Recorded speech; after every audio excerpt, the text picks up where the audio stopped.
Aprende filosofía con el mundo de Sofía. Capítulo 20. LAC.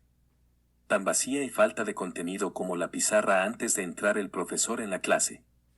Sofía llegó a casa a las 8:30, hora y media después de lo acordado, que en realidad no había sido ningún acuerdo. Simplemente se había saltado la comida y dejado una nota a su madre diciendo que volvería a las 7 como muy tarde. Así no podemos seguir, Sofía. He tenido que llamar a información para preguntar si había algún Alberto en el casco viejo. Se rieron de mí, no fue fácil librarse. Creo que estamos a punto de resolver un gran misterio, tonterías. No, es verdad, le invitaste a la fiesta del jardín. Ah, no, se me olvidó, pues ahora te exijo que me lo presentes. Mañana mismo. No es sano para una chica joven verse tanto con un señor mayor, no tienes ninguna razón para tener miedo de Alberto. Quizás sea peor el padre de Hilde. ¿Quién es Hilde, la hija de ese que está en el Líbano? Creo que es un verdadero granuja. Tal vez controle el mundo entero. Si no me presentas inmediatamente a ese Alberto, te prohíbo que lo vuelvas a ver. No estaré segura hasta no haber visto su aspecto. De repente, a Sofía se le ocurrió una idea. Subió corriendo a su habitación. ¿Pero qué te pasa?, gritó la madre por la escalera. Sofía volvió enseguida al salón. Ahora mismo vas a ver qué aspecto tiene. Y entonces espero que me dejes en paz. Y con una cinta de video en la mano, se acercó al televisor. Te ha dado una cinta de video, de Atenas. Las imágenes de la Acrópolis comenzaron a aparecer en la pantalla. La madre se sentó, muda de asombro cuando Alberto apareció en la pantalla y comenzó a dirigirse directamente a Sofía. Solía también se fijó en algo que ya tenía olvidado. En la Acrópolis había muchísima gente de diversas agencias de viajes. En medio de uno de los grupos se veía un pequeño cartel en el que ponía, Hilde. Alberto prosiguió su paseo por la Acrópolis. Luego bajó por la parte de la entrada y se colocó en el monte del Areópago, desde donde San Pablo había hablado a los atenienses. Continuó hablando a Sofía desde la antigua plaza. La madre seguía sentada comentando el video con frases entrecortadas. Increíble, ¿ese es Alberto? De él viene lo de ese conejo. Bueno, pues sí, realmente te está hablando a ti, Sofía.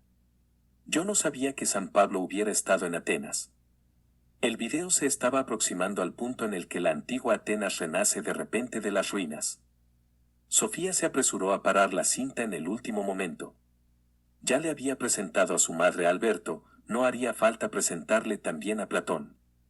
Se hizo un silencio total en el salón. ¿No te parece un tío bastante majo?, preguntó Sofía en broma, pero tiene que ser una persona extraña para dejarse filmar en Atenas solo con el fin de enviar la película a una muchacha que apenas conoce. Cuando estuvo en Atenas, ni idea, y también hay algo más. ¿Qué? Se parece muchísimo a ese mayor que vivió algunos años en aquella cabaña del bosque. Entonces quizás sea él, mamá, pero nadie le ha vuelto a ver desde hace 15 años, tal vez haya estado viviendo por ahí. En Atenas, por ejemplo. La madre dijo que no con la cabeza. Cuando yo le vi alguna vez en los años 70 no era ni un día más joven que este Alberto que acabo de ver ahora. Tenía un apellido extranjero, Knox. Sí, quizás fuera eso, Sofía. Tal vez se llamara Knox, o sería Nay. No, no soy capaz de acordarme.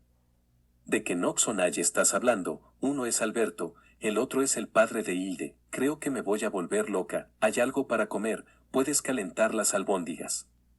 Pasaron exactamente 2 semanas sin que Sofía supiera nada más de Alberto. Recibió una nueva postal de cumpleaños para Hilde, pero aunque el día se iba acercando no recibía ninguna postal para ella misma. Una tarde Sofía bajó al casco viejo y llamó a la puerta de Alberto. No estaba en casa, pero había una nota en la puerta que decía: «Felicidades, querida Hilde. El momento crucial está cerca. El momento de la verdad, hija mía. Cada vez que pienso en ello me río tanto que por poco me parto. Tiene que ver con Berkeley, claro. Espera y verás». Solía arrancó la nota y la metió en el buzón de Alberto antes de marcharse. Vaya faena. ¿Se habría marchado Alberto de nuevo a Atenas? ¿Cómo podía dejar a Sofía sola con todas esas preguntas sin contestar? Cuando volvió del colegio el jueves, 14 de junio, encontró a Hermés en el jardín. Sofía se precipitó hacia él y el perro le saltó encima de alegría. Ella le abrazó como si el perro fuera a solucionar todos los misterios. De nuevo dejó una nota para su madre, pero esta vez también le dejó la dirección de Alberto. Atravesando la ciudad con Hermés, Sofía pensó en el día siguiente. No tanto en su propio cumpleaños, que no celebraría de verdad hasta la noche de San Juan, sino en el de Hilde. Sofía estaba convencida de que ese día sucedería algo extraordinario. Al menos, las felicitaciones del Líbano dejarían de llegar. Pasaron un parque infantil de camino a casa de Alberto. Allí Hermés se detuvo delante de un banco, como indicando a Sofía que se sentara. Se sentó y acarició la nuca del perro amarillo mirándole a los ojos. Notó como unas fuertes sacudidas por el cuerpo del perro. Está a punto de ladrar, pensó Sofía. Sus mandíbulas comenzaron de repente a vibrar, pero Hermés ni ladró ni gruñó. Abrió la boca y dijo, «Felicidades, Hilde». Sofía se quedó como petrificada. ¿Le había hablado el perro? Habrían sido imaginaciones porque en ese momento estaba pensando en Hilde. No obstante, en su interior estaba convencida de que Hermés había pronunciado esa palabra con una voz de bajo muy sonora. Al instante siguiente todo estaba como antes. Hermés ladró un par de veces, como para disimular que acababa de hablar con voz humana. Al entrar en el portal de Alberto, Sofía echó una mirada al cielo. Hasta entonces había hecho buen tiempo, pero ahora había pesadas nubes en la lejanía. Cuando Alberto abrió la puerta, Sofía dijo, «No quiero frases de cortesía. Eres muy tonto, y tú lo sabes. ¿Qué pasa ahora, hija mía?» El mayor ha enseñado a hablar a Hermés. Vaya por Dios. Hasta esos extremos llega, pues sí, hasta esos extremos. ¿Y qué dijo? Puedes adivinarlo, supongo que dijo, «Felicidades», o algo así, justo. Alberto dejó entrar a Sofía. También hoy llevaba un nuevo disfraz. No era muy diferente al de la otra vez, pero hoy no llevaba tantos lazos ni cintas ni encajes. «Pero hay algo más», dijo Sofía. «¿En qué estás pensando? ¿No encontraste la nota en el buzón?» «Ah, sí, la tiré enseguida. Por mí que le parta un rayo cada vez que piensa en Berkeley. Pero no sé qué tiene ese filósofo para que el otro reaccione así. Esperaremos a ver, pero toca hoy, es hoy, sí». Alberto se acomodó. Luego dijo, «La última vez que estuvimos aquí sentados te hablé de Descartes y Spinoza. Dijimos que tenían una importante cosa en común, los dos eran racionalistas, y un racionalista es uno que tiene mucha fe en la razón. Sí, un racionalista cree en la razón como fuente de conocimientos. Opina que el ser humano nace con ciertas ideas, que existen por tanto en la conciencia de los hombres antes de cualquier experiencia. Y cuanto más clara es la idea, mayor es la seguridad de que corresponde a algo real. Recordarás que Descartes tenía una clarísima imagen de lo que es un ser perfecto. Partiendo de esta idea deduce que verdaderamente existe un Dios. No me suelo olvidar de las cosas. Este modo racionalista de pensar era típico de la filosofía del siglo XVII, y también había sido corriente en la Edad Media. Lo recordamos de Platón y de Sócrates. Pero en el siglo XVII estuvo expuesto a críticas cada vez más profundas. Varios filósofos adoptaron el punto de vista de que no tenemos absolutamente ningún contenido en la conciencia antes de adquirir nuestras experiencias mediante los sentidos. Este punto de vista se llama empirismo, y de esos empiristas me vas a hablar hoy. Lo intentaré. Los empiristas, o filósofos de la experiencia, más importantes fueron Locke, Berkeley y Hume, y los tres eran británicos. Los racionalistas dominantes en el siglo XVII eran el francés Descartes, el holandés Spinoza y el alemán Leibniz. Por ello solemos distinguir entre el empirismo británico y el racionalismo continental. Vale, pero son demasiadas palabras. ¿Puedes repetir lo que significa empirismo? Un empirista desea hacer derivar todo conocimiento sobre el mundo de lo que nos cuentan nuestros sentidos. La fórmula clásica de una actitud empírica viene de Aristóteles, quien dijo que no haya nada en la conciencia que no haya estado antes en los sentidos. Este punto de vista implicaba una crítica acentuada de Platón, que había opinado que los hombres traían consigo una serie de ideas innatas del mundo de las ideas. Locke retoma las palabras de Aristóteles y las dirige contra Descartes: no habi nada en la conciencia que no haya estado antes en los sentidos, no tenemos ninguna idea innata sobre el mundo. En realidad no sabemos nada de este mundo en el que nos han colocado antes de haberlo visto. Si tenemos una idea o un concepto que no se puede conectar con hechos experimentados, se trata de un concepto o de una idea falsa. Cuando por ejemplo usamos palabras como Dios, eternidad o sustancia, la razón funciona sin combustible, porque nadie ha llegado a conocer ni a Dios, ni la eternidad, ni aquello que los filósofos llaman sustancia. De esa forma se pueden escribir tesis eruditas que en el fondo no condenen ningún tipo de conocimiento nuevo. Un sistema filosófico de esa clase puede parecer impresionante, pero no son más que quimeras. Los filósofos de los siglos XVII y XVIII habían heredado una serie de tesis eruditas de ese tipo. Ahora había que estudiarlas con lupa. Había que limpiarlas de vacíos. Quizás pudiéramos compararlo con el lavado del oro. La mayor parte es arena, pero, dentro, resplandecen las pepitas de oro. Entonces esas pepitas de oro son conocimientos auténticos, o, por lo menos, pensamientos que se pueden relacionar con los conocimientos humanos. Para los empiristas británicos era muy importante analizar todas las ideas humanas, con el fin de ver si podían ser demostradas mediante experiencias auténticas. Pero vayamos por partes y estudiemos un filósofo cada vez. Empieza. El primero fue el inglés John Locke, que vivió entre 1632 a 1704. Su libro más importante se tituló Ensayo sobre el conocimiento humano y fue publicado en 1690. Locke intenta aclarar dos cuestiones. En primer lugar, pregunta de dónde recibe el ser humano sus ideas y conceptos. En segundo lugar, si podemos fiarnos de lo que nos cuentan nuestros sentidos. No es exactamente un proyecto pequeño, estudiemos un problema cada vez. Locke está convencido de que todo lo que tenemos de pensamientos y conceptos son solo reflejos de lo que hemos visto y oído. Antes de captar algo con nuestros sentidos, nuestra conciencia es como una tabula rasa, o pizarra en blanco. Con que lo hubieras dicho en noruego hubiera sido suficiente. Antes de captar algo con los sentidos, la conciencia está tan vacía y falta de contenido como la pizarra antes de entrar el profesor en la clase. Locke también compara la conciencia con una habitación sin amueblar. Pero luego empezamos a captar con los sentidos. Vemos el mundo a nuestro alrededor, saboreamos, olemos, oímos. Y nadie lo hace con más intensidad que los niños pequeños. De esta manera surgen lo que Locke llama ideas simples de los sentidos. Pero la conciencia no solo recibe esas impresiones externas de un modo pasivo.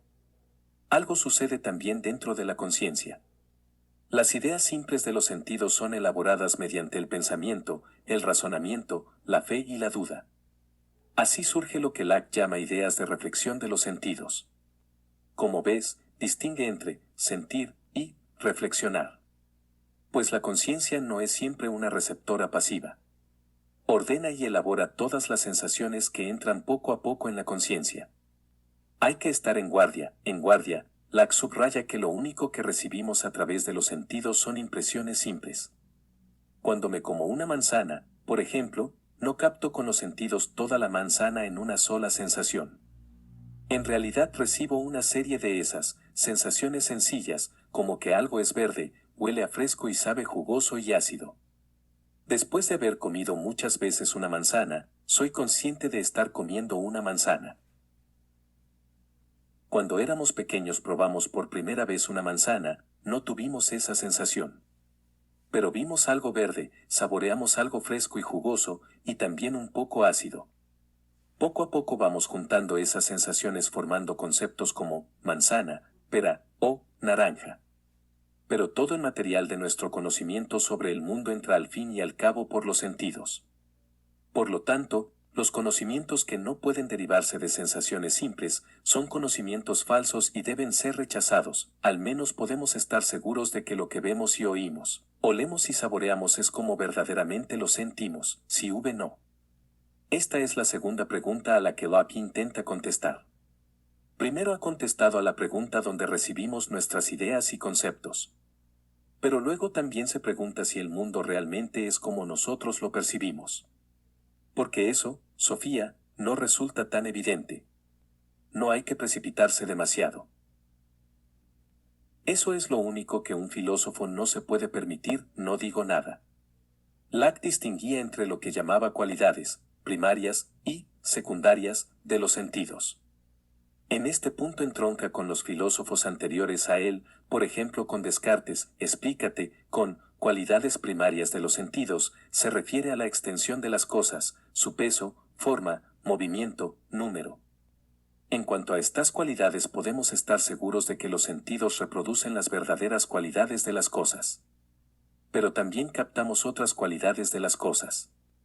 Decimos si algo es dulce o agrio, verde o rojo o frío o caliente.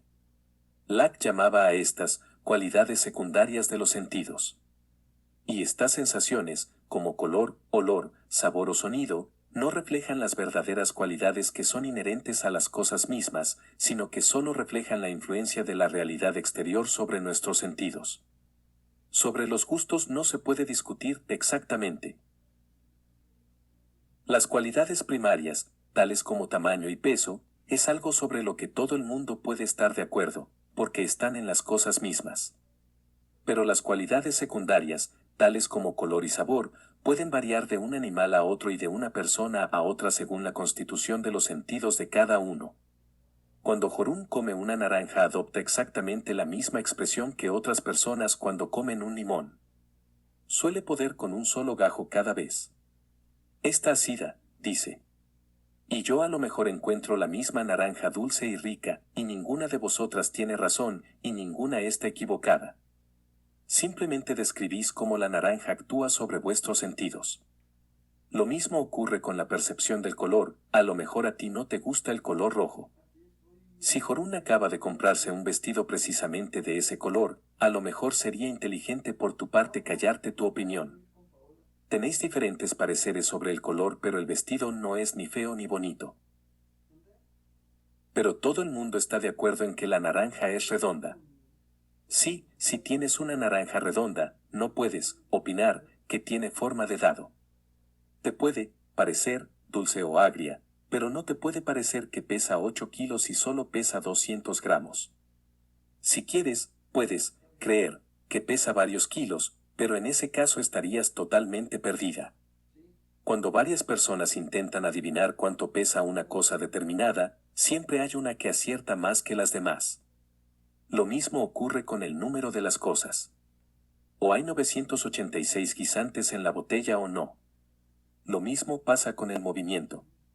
Un coche o se mueve o está quieto, entiendo, en lo que se refiere a la realidad extensa, la que está de acuerdo con Descartes en que esta realidad tiene ciertas cualidades que los seres humanos pueden captar con su razón. No debería ser muy difícil estar de acuerdo en eso. Locke también dio pie a lo que él llamaba conocimiento intuitivo o demostrativo. Opinaba, por ejemplo, que para todos existen ciertas reglas básicas y defiende la llamada idea de derecho natural, que es un rasgo racionalista. Otro rasgo igualmente racionalista de Locke es que pensaba que es inherente a la mente del hombre el pensar que hay un Dios. Quizás tuviera razón en que hay un Dios, puede ser, claro está. Pero no lo deja en una simple cuestión de fe. Opina que el reconocimiento de los hombres de la existencia de Dios emana de la razón humana. También eso es un rasgo racionalista. Debo añadir que abogó por la libertad de pensamiento y la tolerancia. Además le interesaba la igualdad entre los sexos. Pensaba que la idea de que la mujer estuviera sometida al hombre era una idea creada por los seres humanos. Por lo tanto también puede ser alterada por ellos. Estoy bastante de acuerdo. Locke fue uno de los primeros filósofos de la época moderna que se preocupó por los papeles de los sexos. Tendría una gran importancia para su tocayo John Stuart Mill, que jugaría a su vez un importante papel para la igualdad entre los sexos. Locke anticipó en general muchas ideas liberales que más adelante, durante la Ilustración, llegaron a florecer en la Francia del siglo XVIII. Por ejemplo, él fue quien primero habló a favor de lo que llamamos principio de división de los poderes, lo que quiere decir que el poder del Estado queda repartido en varias instituciones. También te acuerdas de qué instituciones se trata, el Poder Legislativo o la Asamblea Nacional. Luego viene el Poder Judicial o los Tribunales de Justicia y finalmente el Poder Ejecutivo o el Gobierno. Esta tripartición proviene del filósofo francés Montesquieu de la época de la Ilustración. Locke había señalado que, ante todo, los poderes legislativo y ejecutivo deberían estar separados, con el fin de evitar la tiranía. Fue contemporáneo de Luis XIV, quien había reunido todo el poder en una sola mano. El Estado soy yo, dijo. Decimos que fue autocrático. Hoy en día lo habríamos considerado un Estado sin derecho. Con el fin de asegurar un Estado de derecho, los representantes del pueblo deberían legislar y el rey o el gobierno ejecutar las leyes, pensaba Locke.